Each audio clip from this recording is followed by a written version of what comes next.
Welcome, ladies and gentlemen, boys and girls, to another edition of SIDEBOOB Cinema. I'm joined by Jonathan Astro and AJ, and we're here to review the movie Jade.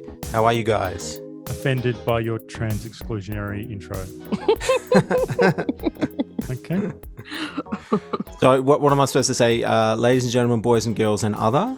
Well, I don't know. That's probably offensive too. I think you just need to say, I don't know. You need to say, there's nothing you can say. You're a man, okay? You just got to fuck off. Isn't that right, AJ? That's right. That's true. Fair enough. All right. We're watching Jade this week. AJ, what did Frank think of Jade? It was in boner heaven. Loved it. We both really loved it. Oh, really? That's great. That's good. Because everyone's partners sort of get punished, you know, with some of these films, you know. It's like they sit down and they're just like, what the fuck is this? I feel like I haven't seen a film like this in a long time. Yes. I'm excited. So true. So true. Ricky, did you watch this with Venga? Yes. Yeah, I did. Okay. No, we both enjoyed it for sure. Yeah. It's been a long time coming. I saw this back in the 90s once, I think. And yeah, it's good to revisit. Okay, well, I feel like I should launch into this synopsis. Try and stay with me, okay? Now, normally I would do a punchy, short one, but something about this movie because I've seen it a bunch of times, something about this movie made me want to understand the fucking story, okay? So just try and stay with me. I'll do my best. All right, okay. So we open with a murder in a ritzy mansion over a bombastic score. Kyle Medford, a high-profile businessman, has been slashed up with an antique hatchet. Okay, Assistant District Attorney David Corelli, played by David Caruso, is called to the scene to coordinate with detectives over the bizarre murder. There, he discovers a collection of small labeled decorative cases, one featuring a Chinese character on the lid, and inside there's what looks to be pubic hair stored. All right, we all following that? Park that for a second. So Corelli is involved in a dormant love triangle with former lover Katrina Gavin, that's Linda Fiorentino, and her now husband, Matt Gavin, Chaz Palmentieri. He's also a lawyer. So the cops find a roll of film in the dead businessman's safe. And these photos found on the roll of film lead to what are discovered to be compromising photos of the governor of California with a nubile woman. Turns out the dead businessman was running a blackmail racket involving powerful men and lots of crumpet. Corelli visits the governor, played by Richard Crenna, and he denies being blackmailed. The visit also puts Corelli in the bad books, not just with the governor, but with his boss, damaging his ambitions to take the top job next year. So next, Corelli meets the cops at Kyle Medford's, this is the dead businessman's sex lair in Pacifica, where they find the blackmail camera set up, and most importantly, a burned up videotape in the fireplace. A neighbor also confirms that he's seen streams of hot women entering the pad. Corelli heads to Chinatown, tracks down the hot nubile in the blackmail photos. Turns out to be Patrice Jacinto, Angie Everhart. The sometime hooker confirms that she used to go to the house and screw different men for $500 a pop, but the men were crazy about another girl on the roster, Jade, the favorite of the governor himself. Next, Corelli is almost killed when someone cuts his brake line. The cops find prints on the hatchet, and they link someone called Anna Katrina Maxwell, who looks in her photo a lot like our Katrina Gavin. That's Linda Fiorentino, the clinical psych and former lover of Corelli. Katrina admits in a police interview that she went to Kyle Medford's apartment to discuss an art sale, and touched the hatchet incidentally, but obviously denies murdering him and having sex with him or whatever. The reconstructed burned videotape reveals that Jade is almost certainly Katrina. Next, Patrice Jacinto has information on Jade for Corelli, but she's run down by a black Thunderbird before she can tell him. After a hectic car chase, his car is knocked into the bay by the Thunderbird. All the evidence is pointing to Katrina, not just the high-profile hooking, but the killing of Medford, that's the businessman, and almost killing of Corelli, as I mentioned before, by the Black Thunderbird. The cops present Katrina and her husband with the damning videotape of Jade getting railed. Katrina admits to having an affair but denies being Jade. Privately, Katrina admits to Corelli that she in fact was Jade, but she denies the blackmail. She apparently had sex with powerful men and loved it. He's convinced, though, that she is the killer. Meanwhile, the neighbor is killed by another weirdo weapon. This clears Katrina because she was with Corelli when the neighbor was murdered. That's in Pacifica, the neighbor from near the sex pad. Katrina has some more kinky sex and films the poster shot of the movie with some random guy. There's a climactic chase at Katrina's mansion. She's hunted by corrupt detectives working for the governor, looking to tie up loose ends. Katrina is saved by Matt and Corelli, who kill the lead crooked detective. Corelli tells the governor to leave Katrina alone and threatens him with exposure of the pictures if anything happens to her. Anyway, it turns out Matt was the killer, and I don't know, says he wants to meet Jade. So yada yada yada. Killer. that's the film. What do we make of all that? Does this accord with what you watched?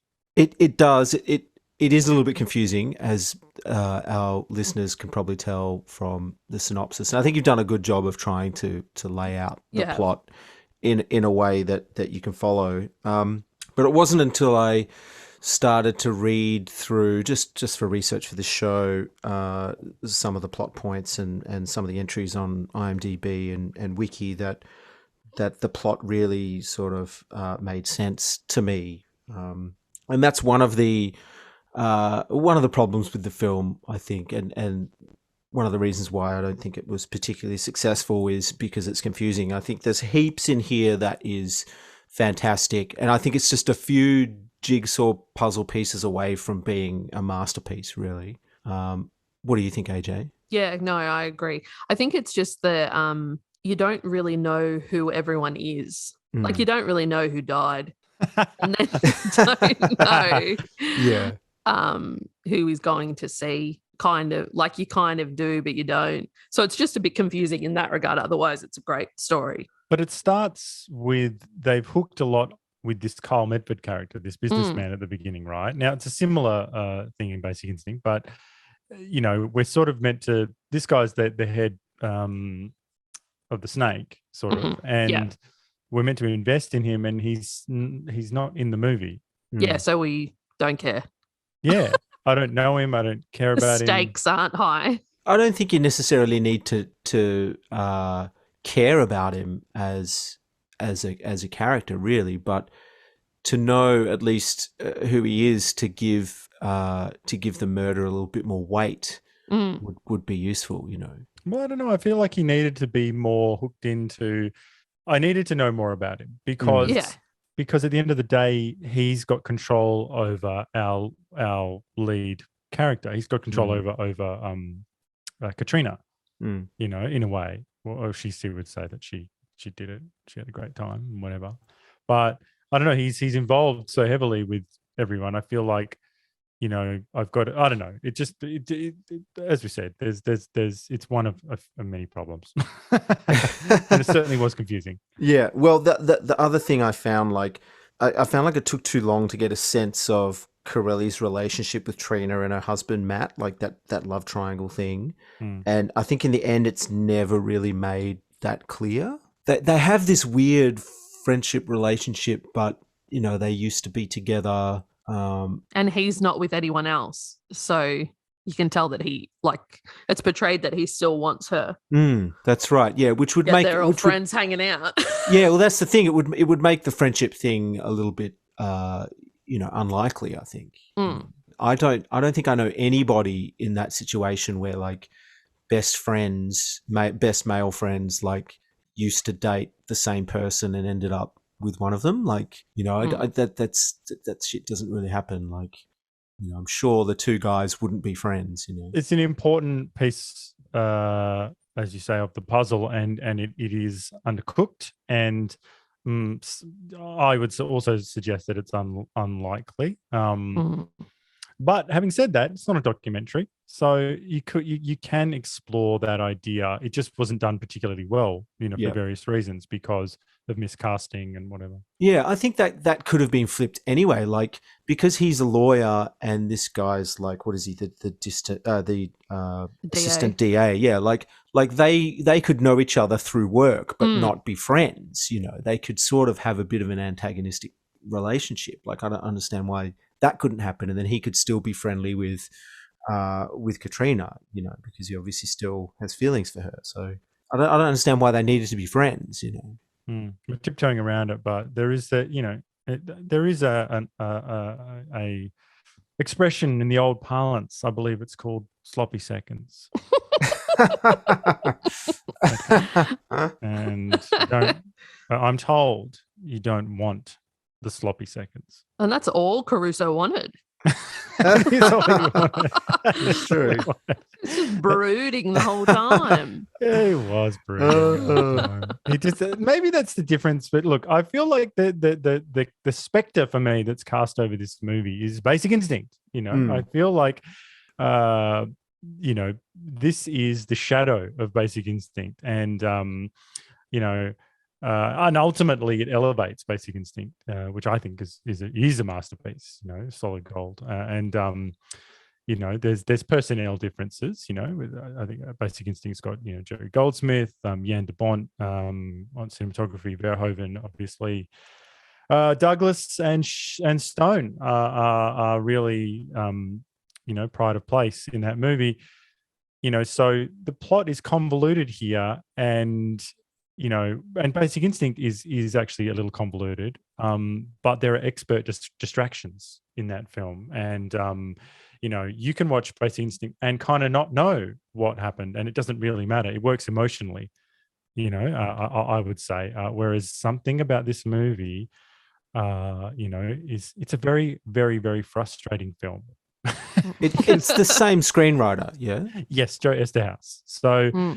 So Joe Esterhaus is responsible for very famous as being, you know, one of a handful of superstar screenwriters, and you know, they've always been treated, you know, as sort of unknown figures. Really, it's all about actors, but he was one of these figures, you know, in the 80s and 90s that was paid significant amounts of money to do his films, and so here's just a taste. So, 83 he does the screenplay of Flashdance. 85 he did Jagged Edge, which is a film we should watch, actually, since we all seem to like Jade. So Jagged Edge has got Glenn Close and Jeff Bridges. It's all the stuff you'd expect from. It's like Jade, but it works. Do you know what I mean? It's not as stylish, but it is cool. Then Basic Instinct. Funnily enough, he did Nowhere to Run with Van Damme, which is interesting. He did Sliver, Showgirls, and Jade. So Showgirls. Showgirls. He's a dirty man. He is a dirty man. Hang on. You know, the New York Times calls him a smut-obsessed screenwriter. So kind of like you two. Yeah. Yeah. Except without the success and, you know. Well, but what's interesting is, because we mentioned it, is that, I mean, this guy got paid maybe $2.5 million to write Jade. Oh, wow. He got paid. Basic Instinct was a famous deal, actually. He got you know, $1 million or so, whatever the figure was. But at the time, it was unheard of, and you know, which is incredible. And it just rocketed him. Like, people were just like, "Oh my god!" Like that's a big sort of feedback loop. You know, you get paid that much money, and then suddenly you're center stage.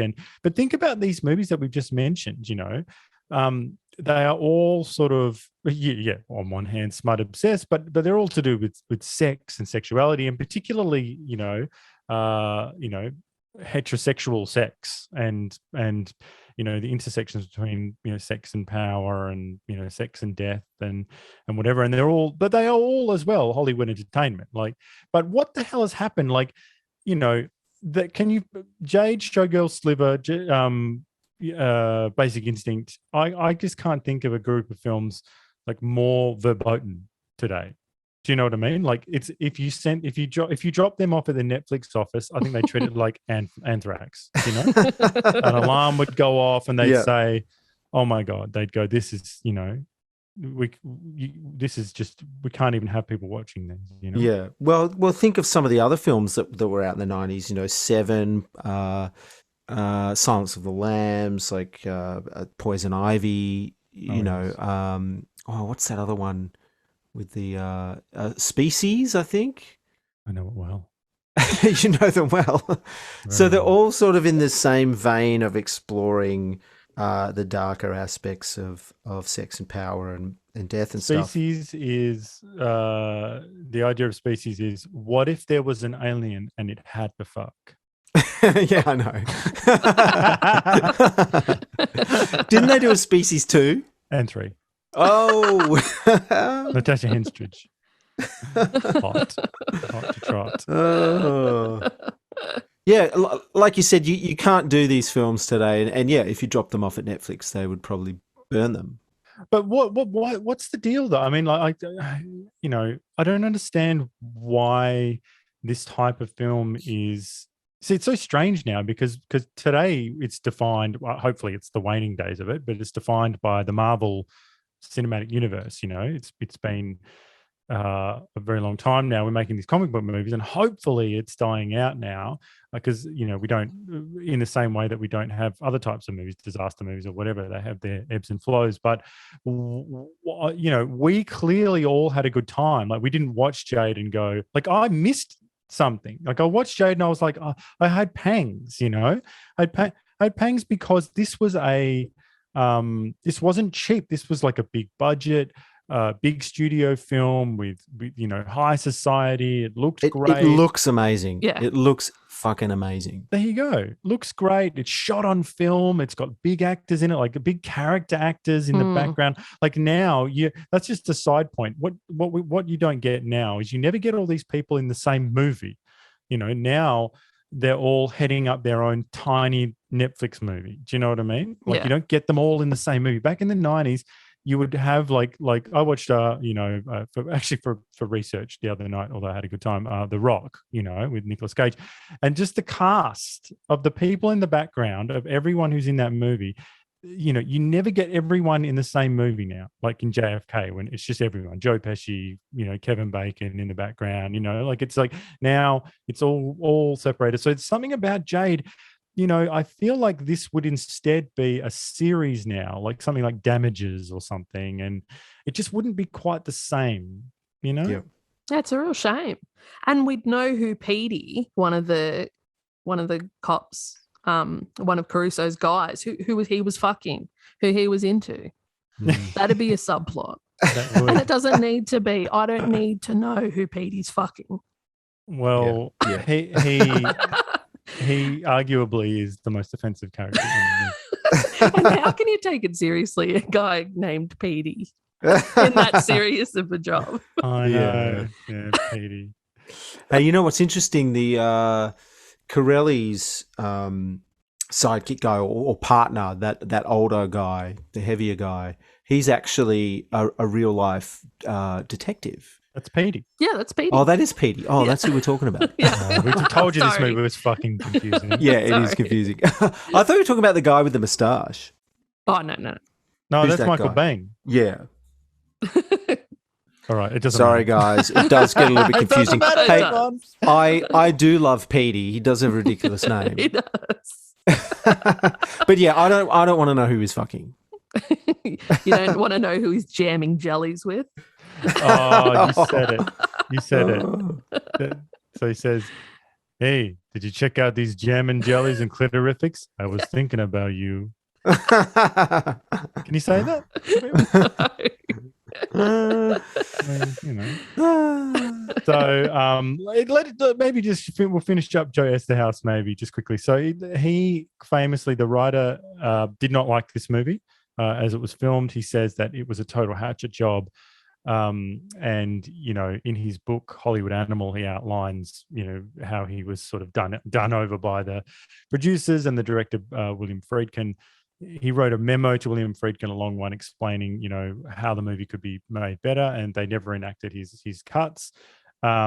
He's complained about the red herrings in the movie and a number of other things, but he finishes by saying, the memo by saying, the reason Basic Instinct and Jagged Edge stunned audiences is because the filmmakers and the studio had the courage to do something daring that people told each other about. And that is absolutely true. And you mentioned Seven before, and that is why that same thing that Joe Estehouse has just said there is the same reason we have Seven, is because the studio wanted the movie to not have the ending it had in Seven. And David Fincher and said, we must have this ending. Well, please, we must have this ending, because if we have this ending, forevermore, this will be the Head in the Box movie. And if we don't do it, it will be nothing, and this is a really difficult thing to get across to people, So Joe knows what was good about those other films, and he knows that this film missed the mark. So, I think that,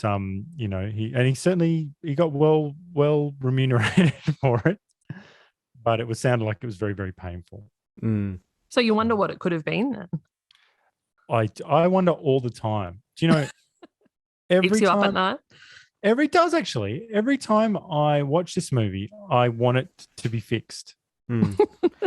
There is a director's cut floating around out there that was released on VHS that actually has sort of an alternative ending, or an extended ending with Corelli. Actually, it's shown that he's recorded the conversation between Matt and Katrina about the killing, and gets out of the car with the intent of arresting his friend Matt. No, well, that's I hate that. So do I. Like that is completely the wrong instinct. I know. Yeah, I didn't watch the movie and go, oh, geez, I wish Matt. I know. But there was other stuff in there too. Apparently, there's extended sex scenes and other stuff going on there. So that you would have liked.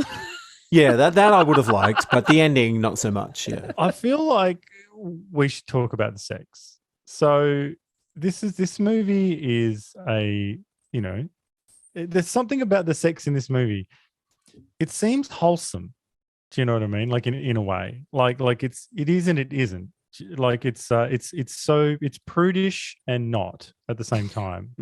But then again, maybe it's because we're living in such a different era now. Like, imagine the moms and dads watching that new release, Jade, Imagine them, like, watching what we got now. Now it's about pegging.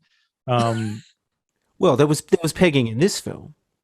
Well, there was it was implied there was ball busting. It's kind of implied that that stiletto heel is got to go somewhere. Right. You've studied it. It's all physics, It is. It is so.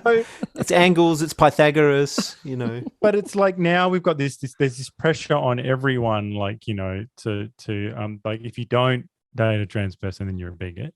Like there's like choking in every goddamn show now. Like there's just endless choking, polyamory.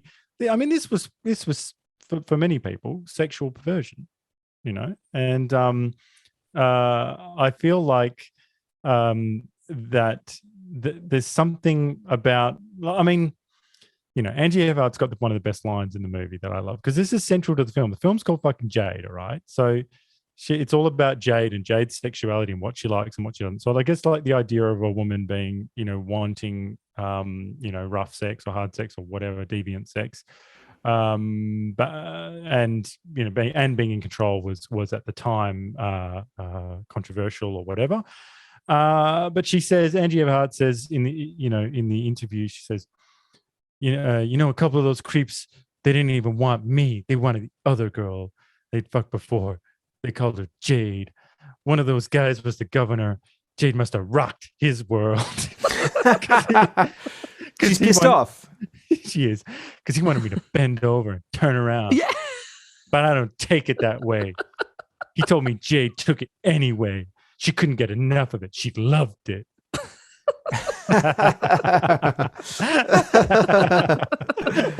So I love this line so much. The delivery, because Angie's just given it 110. She's like, "This is my moment," and she's like put emphasis on weird words, and she's so.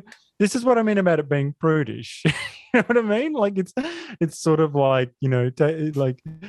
She wanted to bend over and take it that I don't take it that way, and you're just like, oh, what's the big fucking deal? No, but is she implying anal there though?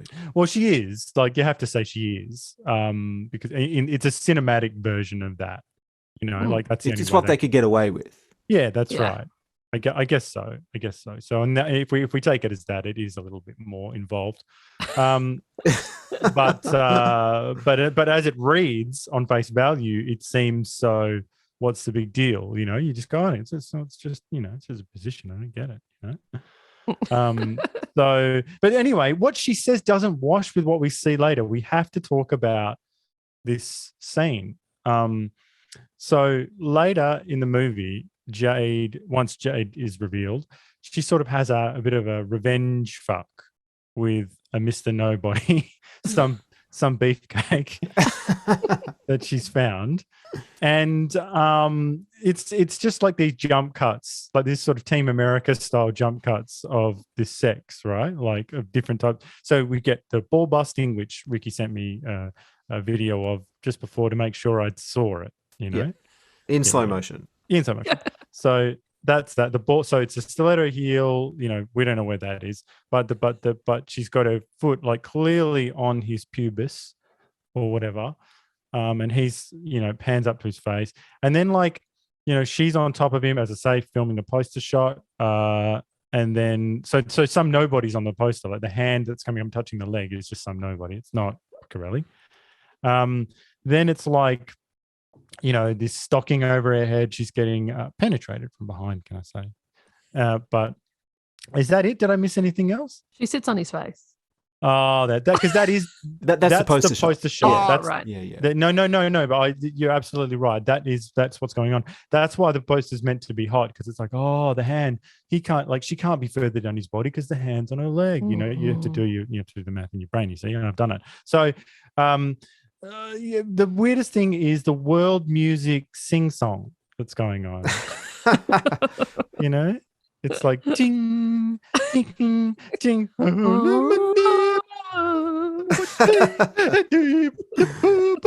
you just go, what the fuck is this? Well, we can talk about the music in a minute if you like. I can shed some light on that for you.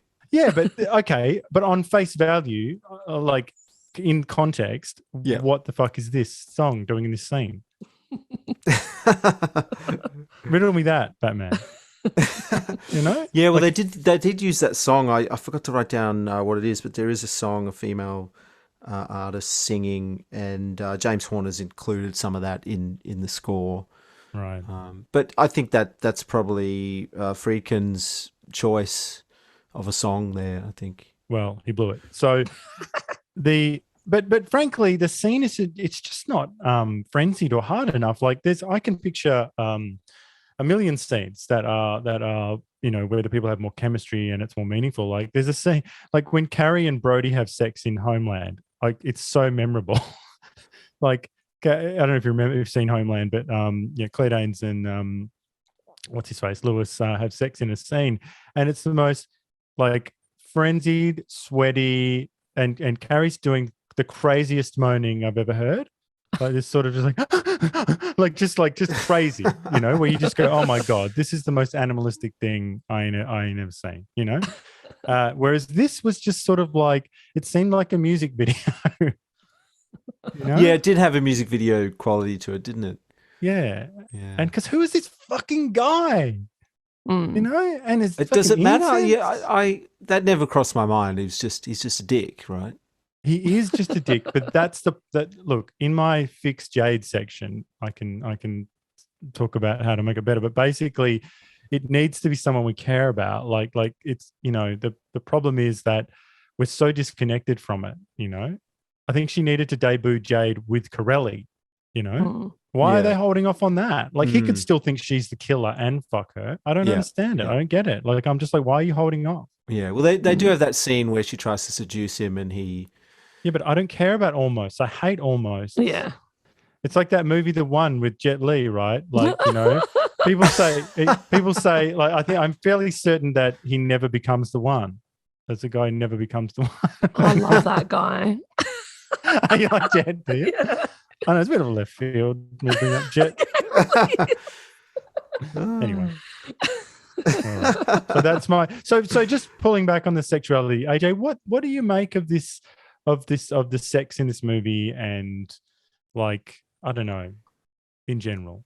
I like it. I thought I don't understand why that there is a problem when she's in control. I find this movie kind of empowering. Mm-hmm. Like, so I don't understand why it's a problem. Okay. Because it clearly was. It clearly didn't sit with people. You know, they don't like it. But I feel like some of this, because now there's this whole thing about, you know, women taking it back and whatever. Is that, you know, I mean, how does the way they would do it now? How would you do it now if it was now, like this same message? How would it be delivered now? I don't think it would be. No.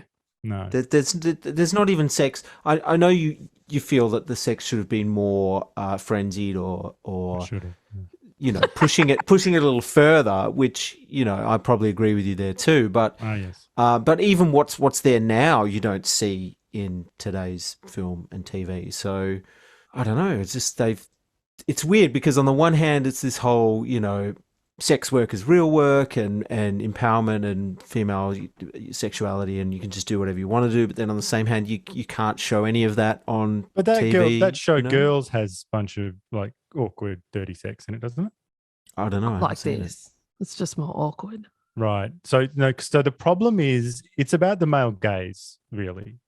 Like that's the problem. Like, you know, I think that's why we don't get these particular films, because, you know, they are unashamedly from a certain point of view. You know what I mean? And they, you know, certainly in Verhoeven's movie, like it really is like a celebration of the male gaze. But I feel like the message is confused then, because if you can put your ass on Instagram and you're showing a lot on Instagram, that's all for you, but you're still relying on the male gaze. Well, this is the problem of the modern era, isn't it? Like the awkwardness of, and that's the double bind that Instagram and these platforms have gotten themselves in.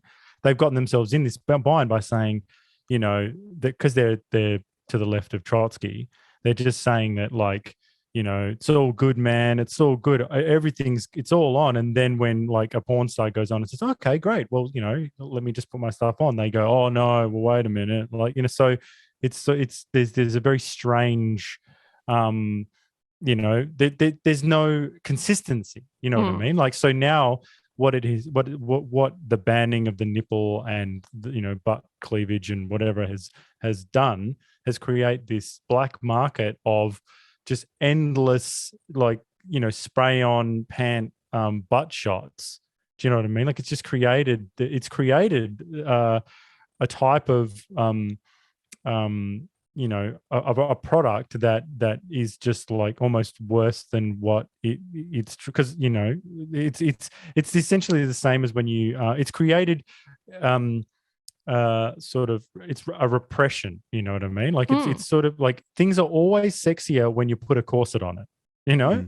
Like, it's like, oh, that's why the Victorian era is so hot, is because it's like, oh, like, let's just put our whalebone corset on and never talk about sex and have our bosoms bursting forth, heaving, you know. And so now they're in there, they're like, oh yes, the nipple's disgusting. And so what they've created is everyone, just like probably way more people, you know, just sort of get, you know, pushing the boundaries. Yeah. When if they probably just, you know, dropped the wall. I don't know. Maybe it might sort out some of the. Anyway, it's a mess. The problem is too that with the sex scenes, we had a lot of good sexy movies in the 90s that had mad sex scenes. Yes, like Sex, Lies and Videotape. That's a hot movie. Yeah. What was that? Where Glenn Close is crazy? Fatal Attraction. Yeah. They had mad sex in that. They did, yeah. And yeah, memorable as well. Yeah. So you're right. The chemistry, yeah, because we didn't know him more. It wasn't there. Yeah. I guess that's what's missing. There's no chemistry there. Yeah. Did anyone have this problem? Like, how did the killer lawyer, the Matt Gavin character, how did he talk the victim into voluntary getting involved in a kinky death scene in the first place? Did that cross your mind? No, I thought he killed him and then put him in that position. Oh, you think so? But that's pretty like they would have seen that in terms of evidence, like to kill someone and then stage that, like to pick up a body that's covered in blood, and like it wouldn't look like that. The final result would not look like that, you know. Yes, I think you found an inconsistency there. A massive one. So in a way, I felt like there should have been a co-conspirator. There should have been some chick involved in the kinky sex that set all that up, so then Gavin could come in and kill him. Yeah, well, in Basic Instinct, we've got Roxy, who does some stuff, you know what I mean? Like here and there. And this is just one of the many problems in this film. Like I think that because they're too in love with that opening sequence with the music and all the fine art and 6 minutes. 6 minutes. It's not even a oneer though. That's what I don't get. Like you know, it's broken up into all these different shots, and you're like, well, which is fine because some oneers are a bit painful to watch. But I don't know. They're in love with that so much that they maybe should have just focused on, wait a minute, like let's think this through. Like, did Matt Gavin, the Charles Palmentieri character, did he go over to talk to this guy, confront him, and then, you know, kill him? And then wouldn't the cops have said, oh, the body's clearly been killed, like, you know, he's been attacked and then, or killed and then moved and it's placed been in this staged. position. It's been staged, you know what I mean? Or it's ritualistic. Whereas David Caruso Corelli makes a big point of saying, this is rage, you know? Which means that it was done impromptu, it was done frenzied and in passion-filled way. You know, not staged meticulously. Yeah. You know, Chaz did pretty well to get to the ball after that to clean up, and that's true. Yeah. How did he stage that massive? It's almost like a crucifixion, and then get to the ball, clean up, get to the ball. That's right. Yeah. Well, since we're talking about these inconsistencies, what about, you know, is the cufflink ever paid off in the movie? No. Do you know what I mean? No. So so Corelli finds an anchor cufflink, you know, on the scene, gets one of the detectives to hide it, you know, and then later on, she asks him about it, and he doesn't tell her who it belongs to, does he? But he knows but who it we belongs see to. it, yeah. Yeah, but that means he must know that Chaz Palmentieri was there. That's right. Yeah. And because he goes to that club to play racquetball all the time. That anchor is from the racquetball club. Yeah. Like, and he even picked later on. Corelli does that, which is totally bad. You can't have people picking up photos that they're in and stuff and looking at them. He does that. He picks up a photo, and it's like the anchor and him and Chaz Palmentieri. It's like and it's in a scene where he should be doing work as well. It's like you can't just go, oh yes, I was there, I did that. You know? So that's a bit of a problem. But that whole conflict thing doesn't even need to be in the film at the end of the day, because he spends the whole film thinking that Jade's done it, but because of the opening scene, he finds the cufflink. Like, he must know that Gavin did it. Yes. Well, maybe this is part of.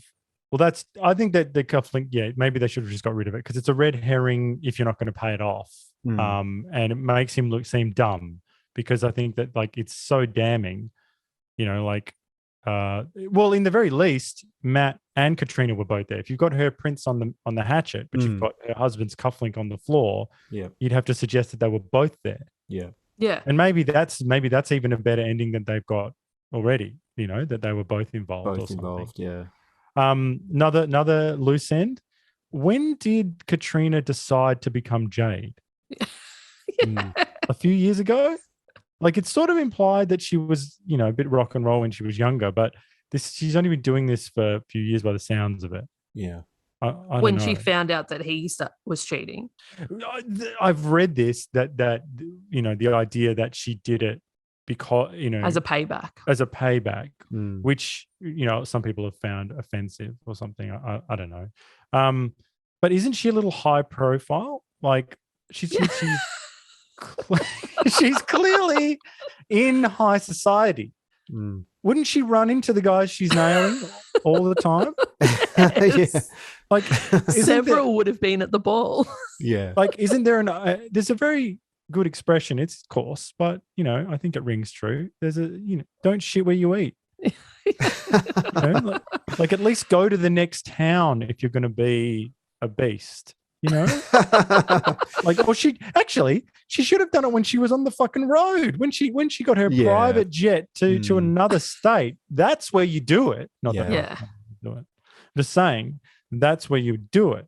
Well, was that implied? Because she does call her husband and leaves a message on the answering machine When and she's fully completely nude. naked. Yeah. Yes. So that could imply that she's just nailed some guy. I guess Well, he's so. getting a blowy on the balcony. Yeah.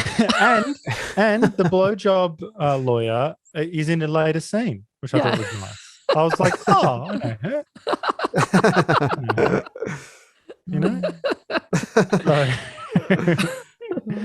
So yeah. Sounds like we all really didn't like this movie. No, that's the thing. We did like it, but these are the frustrating things. Yeah. These are the things that if they were fixed, this movie would be amazing. Yeah. So the pubic hair collection. Amazing. So this dates the movie a little. It does, yeah. Well, pubes are coming back, I think. There's a bit of a trend coming back. They are coming back. So Jade's is very thick. Did you notice it's coarse? Now, but are we saying that all the women, what's the deal? So Medford has this like hooker ring of a mixture of like random call girls like, Patrice and high profile women like Jade? Or is the idea that they're all just sort of, maybe your sort of bricks and mortar hooker, but the reason Jade is wanted is because she's like, the high society, the high class hooker who's she's not getting paid. She's just doing it for the fun. Oh yeah, so that's the point, right? So she's sort of laughing, in this world, and crying when she's getting fucked by her husband. Okay, so you've cleared that up. That's great. Now that makes a lot more sense. So AJ, Chaz Palminteri, is he sexy? No, but they're both not. They're both. So Caruso, no. No. Okay. No. Well, then that's a failure. Chaz Palminteri, high pitched moaning, super gross. But does he need to be hot though? I think that he could have been sexier.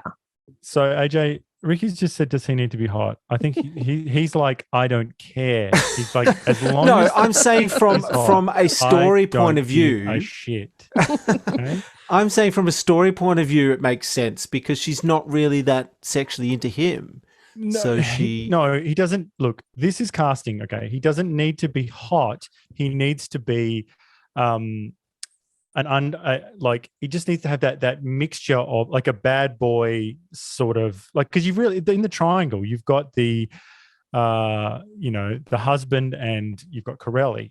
They both need to be sort of possible suitors. We need to understand on some level why she was with Palminteri. Like his actions could make him a pig. Maybe he doesn't need to be necessarily like super hot. He needs to be powerful, and just not Chaz Palminteri. Like I can picture a few people who it should have been. I mean, like if it was 1995, and this is a long shot. And you might not be able to picture it now, but he was different at the time. It could have even been like Alec Baldwin. Definitely. You know what I mean? Sure. Like at the time, Alec Baldwin, he had a different sort of career. And I think he would have brought something, that's when he did The Shadow, when he was at his most sort of handsome. That would have just been a very different thing. And he's got a dark edge.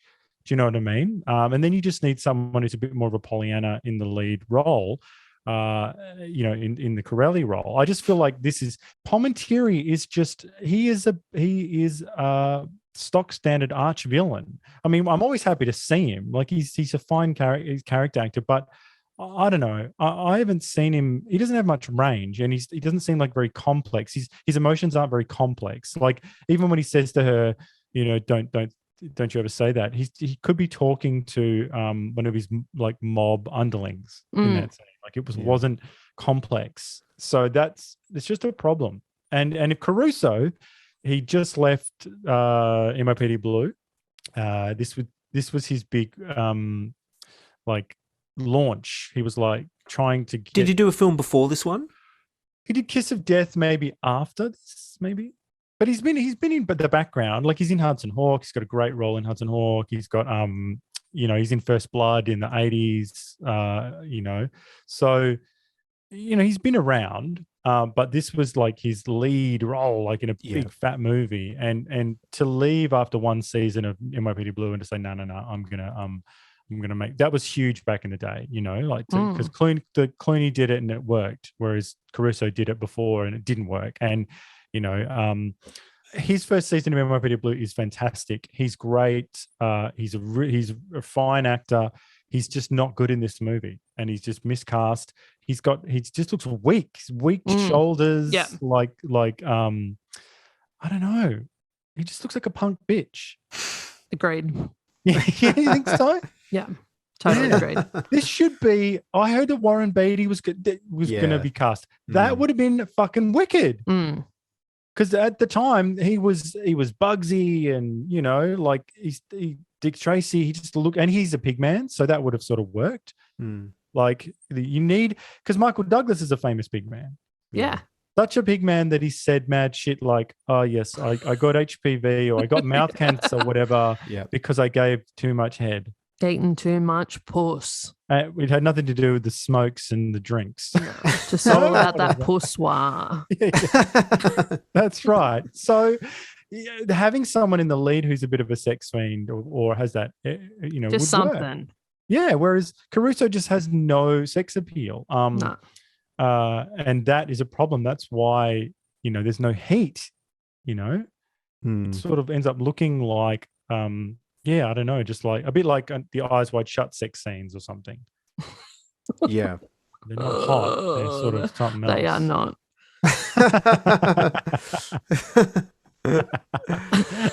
I never thought I'd say this, but can we talk about the car chase? Oh, yes. I was just about to mention that. I love the car chase, and I'm not one for car chases. Yeah. But I don't know if there needed to be two.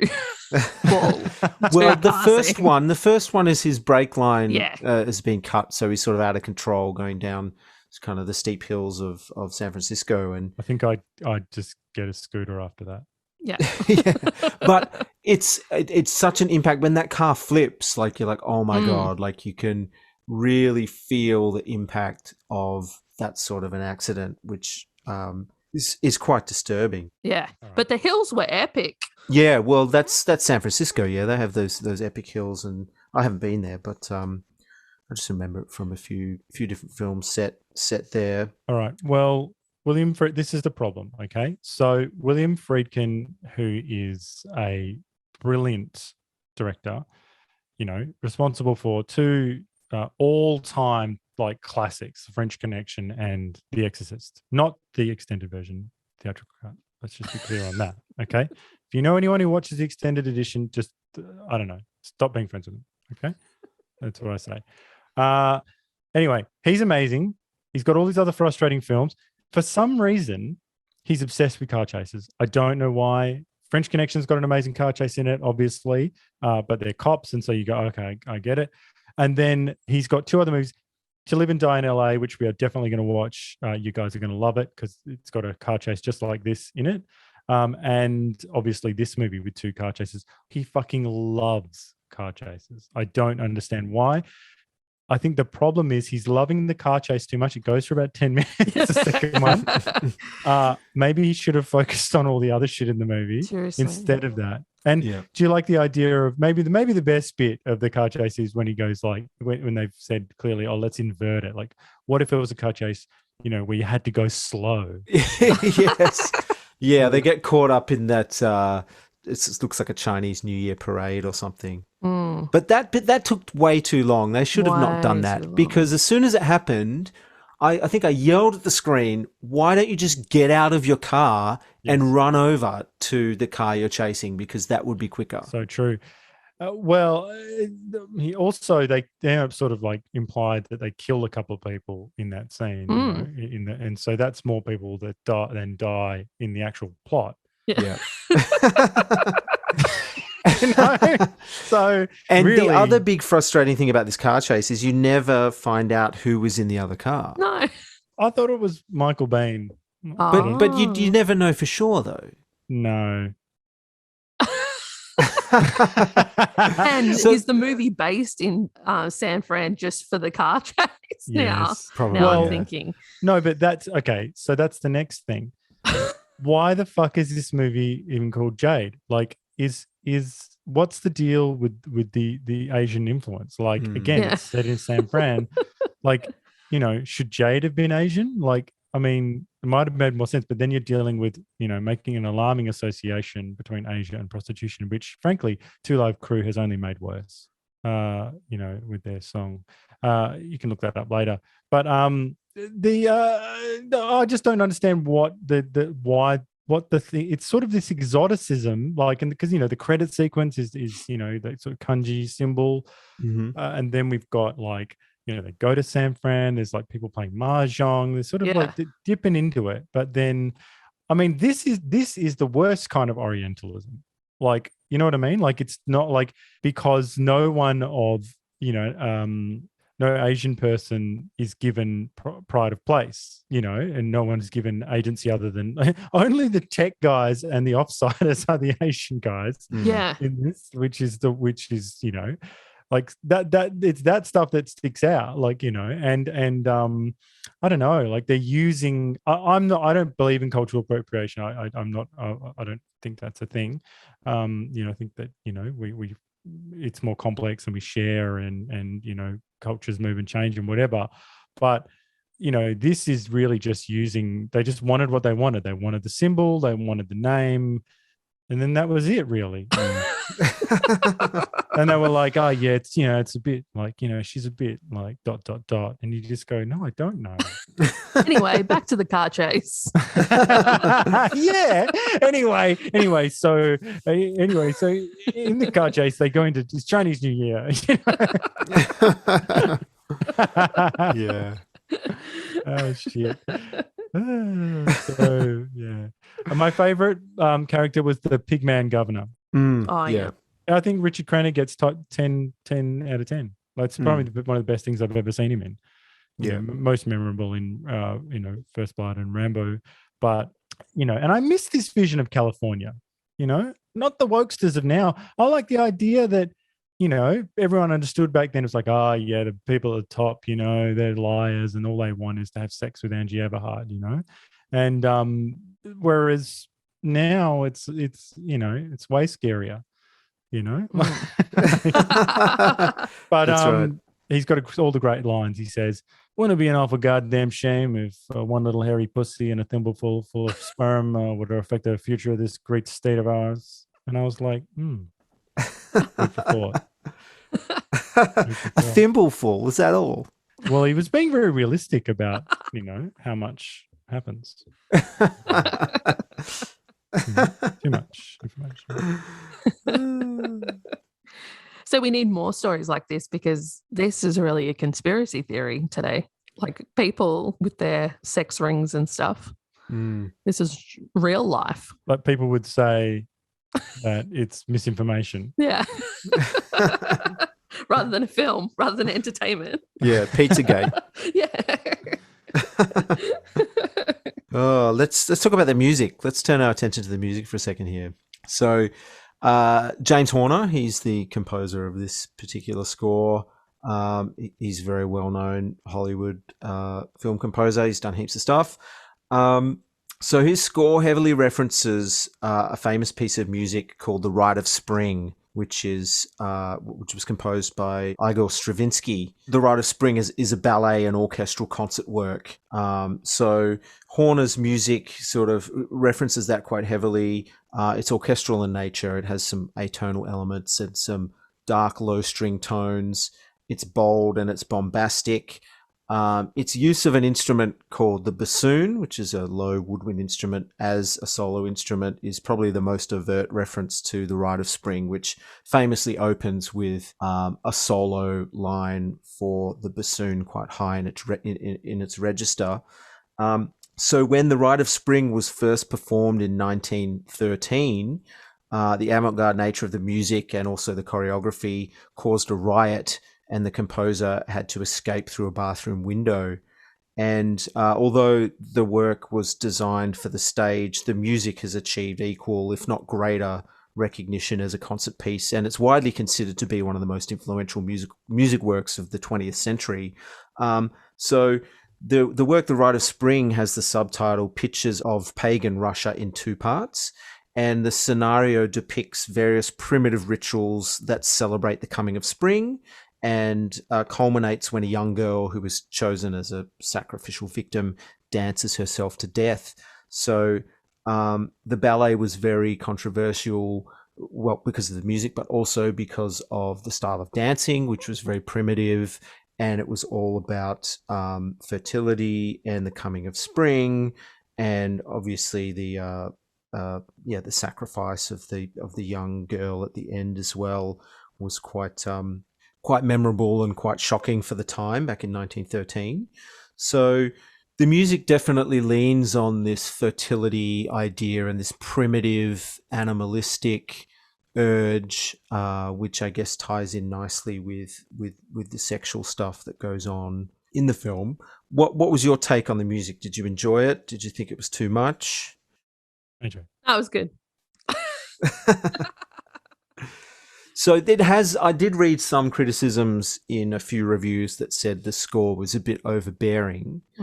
I liked it. I thought it was good. But what you say is true. Like, and I love all that background, and I understand the link between Stravinsky and what he's saying. Like, you know, but like, just like other parts of this movie, it doesn't fit. There's no synergy. You know, so it's you know, I wish his dream of Stravinsky's music and its effect was the same for his film, this film, Friedkin's film, like, and it really did have that effect and grab us by the throat, but it doesn't. And I think, but perhaps because it's too mannered, I think that it's just too staged and it's not, you know, it just doesn't, it just lacks, you know, you know, there are scenes where it's like Corelli standing in front of like a big sort of strange piece of artwork, you know, in the background. And these are the images that stick out in my mind. And I just feel like, you know, it's just not a very down and dirty film. You know, it's not very animalistic. It's the opposite. Yeah. Well, that link between all the primitive iconography and stuff, that the masks and the statues, and is never really made explicit enough, especially the first victim, what's his name, the guy that lives in the big mansion. Like, he collects all that stuff, but we never get a sense of his background or his involvement in paganism or anything like that. You know, I think that's a missed opportunity to delve more into that world. You know, if I had to sum up how to fix the film, I think that, you know, just as what we said, I think that obviously the script needs to polish. You know, Katrina, I think, seems like a bit of a sideline character, particularly because she's not implicated in the main crime, really. Or she is, but she didn't. I don't know. She's something about her feels like she's not, you know, there. I would lose the governor's henchmen probably, and some of the other red herrings, because they end up being the people in the final scene. Who are doing the final, you know, and you're just like, what is going on? So I'd fix the stakes, which we've talked about, make it a genuine whodunit, just invest more in Matt, Katrina, and Corelli. Have it a sort of a whirling, you know, sort of whodunit. The style is odd. It's rich but not sexy. Its palette is sometimes sickly, which is, you know, that is what it is. We've talked about the recasting. Yeah, one car chase probably do it. Corelli and Jade need to have sex. They have to have sex. I would replace that punk bitch guy who has the nut crushing and the incense and the fucking. I'd replace that with a fleshed out scene where, and it would actually be more painful if Corelli doesn't end up being with her, Yeah. if they had that one scene and he sort of knew she did it and everything, and it ruins their relationship a bit after, but then he saves her. I thought you were going to say it'd be more painful if Corelli got pegged. It would. I know that's what people prefer now, to peg the patriarchy, if that's what everyone wants. I've got a better ending though. What do you think of this? So Corelli wins as he does in this movie, but he wins proper. So Matt Gavin goes down. He manages to find out that Jasmine Commentary did it, right? Yep. But he goes down. Final scene, Corelli's with Katrina. They're getting hot and heavy. And then he says he wants to meet Jade. That would be better. Yeah. That would be better. You know what I mean? Like, it's sort of like him being a pig or something like that. Yeah. So there's a million ways it could end that are better than it does. But I do like the final line though. Yeah, I like it. The final line's really good. He's like, say it. Okay. Do it. Trina, the next time we make love, you introduce me to Jade. Hang on. Doesn't he say fuck? No, he says make love. Does he? Which is creepier. Oh. It's always creepier. Why have I got when that people in say my make love. Definitely. head? Well, because you're a pig man, but whenever people say make love, it's way worse. Ooh. That reminds me, my other favorite line. Come on, this is the best line in the film. They go to the sex pad in Pacifica. He looks in the mini bar and he says, Cristal, Beluga, Wolfgang Puck. It's a fuck house. I did write down fuck house. You can't say fuck house like it's a thing. It's not a thing. And Wolfgang Puck is just like instant pizza. I don't get what the big deal is. So I don't know. Cristal, Beluga, Wolfgang Puck, it's a fuck house. Said with such import as well. Now I've got one piece of trivia here that will hopefully blow your mind. Right. When O.J. Simpson's trial of the century ended with a not guilty verdict, he stated to the press that he was going to see Jade. Oh, I think I knew that. Yeah. Yeah? Because they asked him, what are you going to do? that. O.J., what are you going to do now? Going to go see Jade. Amazing. He would love this movie, by the way. Well, Big man. another review from the Baltimore Sun. Please, what have we done to deserve another Joe Esterhaus movie? Okay, we acquitted OJ. So there you go. Wow. Well, speaking of reviews, our favorite Roger Ebert gave it 2 out of 4 stars. And he wrote that there's only one character we can identify with, a San Francisco police detective played by David Caruso, and he doesn't drive the plot so much as get swept along by it. Review and Variety called it a muddled mix of sex, political corruption, and murder. Jade is a jigsaw puzzle that never puts all the pieces together. And then the New York Times wrote, though the combination of the 3 main leads promised Jade some fire, it winds up with no more spark than a doused campfire. All right. This one's from the Daily Telegraph. We feel we know Joe's tastes by now. He likes chicks who dig chicks who turn tricks, and chicks with ice picks. That should amazing. be a song. Yeah, that's good. That's a line in a hip hop track. That's so good. Well, okay, so now let's address our Me Too scale. I don't have a lot of specific charges. I feel like over this movie, its main transgressions seem to be deeper and not so much. I mean, the jokes of Petey.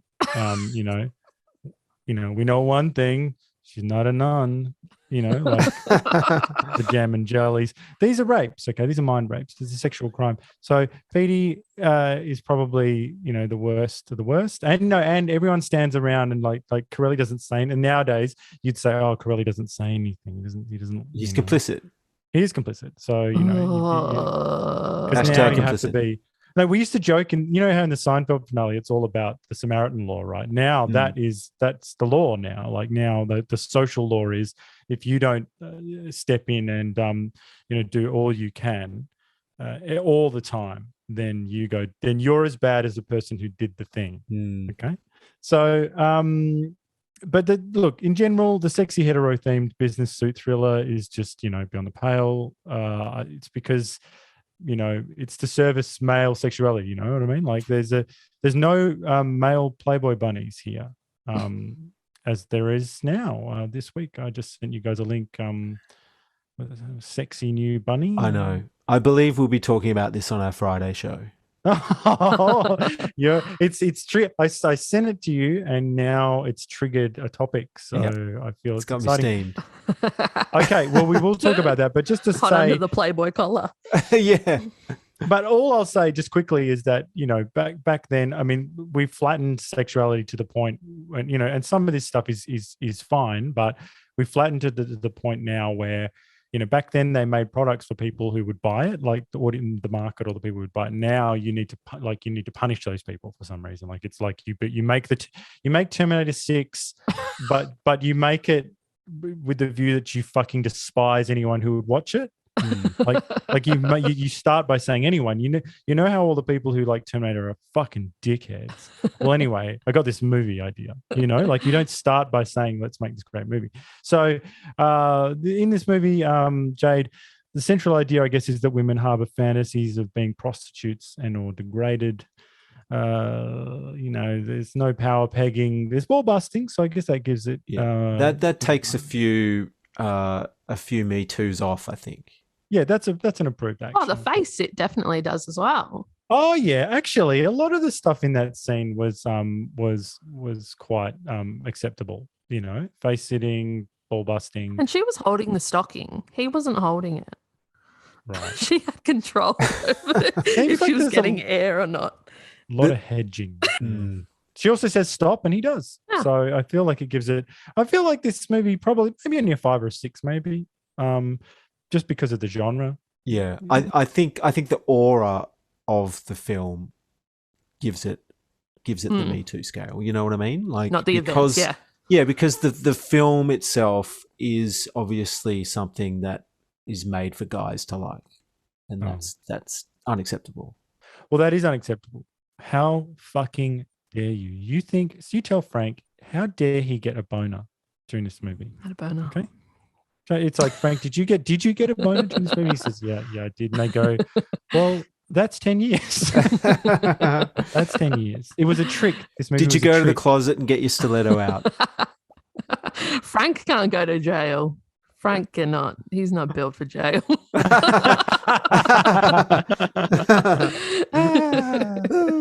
Yeah. All right. Well, I think that probably wraps it up. What do you think? Any final thoughts on Jade? I just think it's just short of a masterpiece, really. Yep. AJ? Yeah, it was great. I agree. Frustrating, brilliant, almost incredible. So next week begins our October Spooktacular. I'm really pumped, you know. So we're going to start with these Friday the 13th 1 and 2. Yay. Thanks for coming on me, coming along with me. Coming on me. No worries. That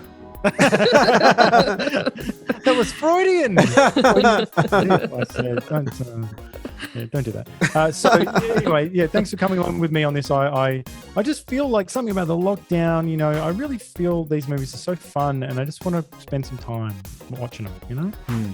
You just want to see those young, supple titties. Well, you know, it's a dirty job, but somebody's got to do it. And we're those guys. Ricky, do you want to mention exciting news? Yes, we have some exciting news. We have launched a Patreon page. So we want to keep this podcast growing and succeeding, and what we need to do that is a little bit of scratch at the end of the day. So we're hoping there are some loyal supporters and followers out there that might consider helping us in that endeavor, and making a contribution to the show. Yes, not taking anything away from you. We only want to give you more. So come along if you feel you want to. Anyway, looks like another show down. We said what we said. Yeah, I think I'm pretty good this week. Yeah, you got no retractions this week? Yeah. I don't know, what's Frank going to think about your views on him not being able to hack it in prison? Maybe that could be controversial. No, he'd agree. Okay. All right, well, until next time, long live the new flesh. Long live the new flesh.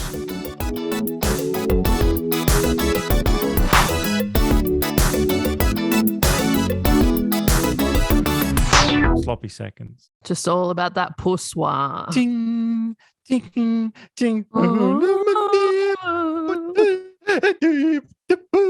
What the fuck is this?